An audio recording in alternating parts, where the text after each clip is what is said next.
Alas 10 na nga ho ng gabi ay bigla ko lang akong naisip, abay parang kasarap maglumay. At dahil mahal ako ng aking daddy, aba, wala siyang nagawa ng aking sinabi, asus, harot man. Aww. At syempre ho, din nga ho sa lipa, kapag lumay ang pinag-usapan, aba, ay meron ho yan, mainit na mainit kahit magdamagan. Saan ho makikita? Aba, ay di kami ho inyong samahan. At sa maniwala kayo at sa hindi, 20 minutos mula ho din sa aming tahanan, ay agad-agad kaming nasa lipa, bayan. At syempre ho, kung kayo mayroong mabait na kaibigan na magpapahiram ng motor na sasakyan, aba, ay talagang paspasan at talagang mabilisan. Ari nga ho ang kagandahan sa aming lumiang napuntahan. Sila ho ay bukas kahit na magdamagan. Payo ho ng inyong kapitana kung kayo mapapadpa din sa bayan ng Lipa. Huwag nyo kalilimutang dumaan din sa Quatogs, ang lumian ng bayan. Bay akalaing gahon ninyo sila ay bukas maghapon hanggang sa magdamagan, talaga namang masarapan ang lumian din sa Quatogs. Pagpasok nyo nga ho sa loob, mapapansin ninyo ang pagsarami ng ilaw, talaga namang kung may tugtog, kayo ay mapapasayaw. Ay ako nga ho'y sasayaw na, ako lang ho'y pinigilan ng aking mahal na asawa.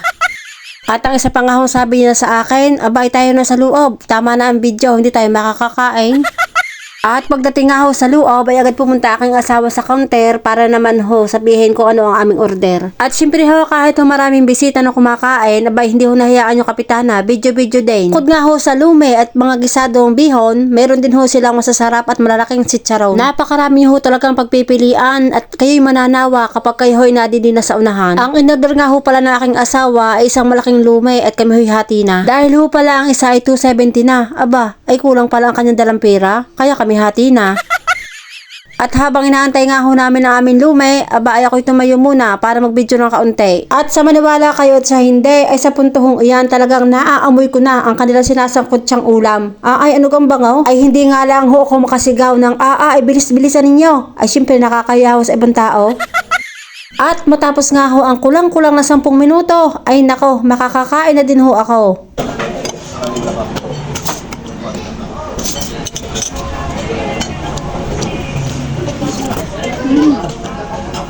Sarap.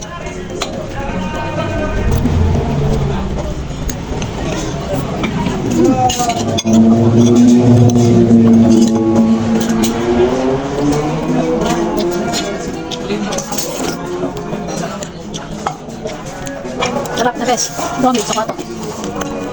At syempre po mayroon tayong take out sa aking dalawang anak. 270 na po ang pirang halaga.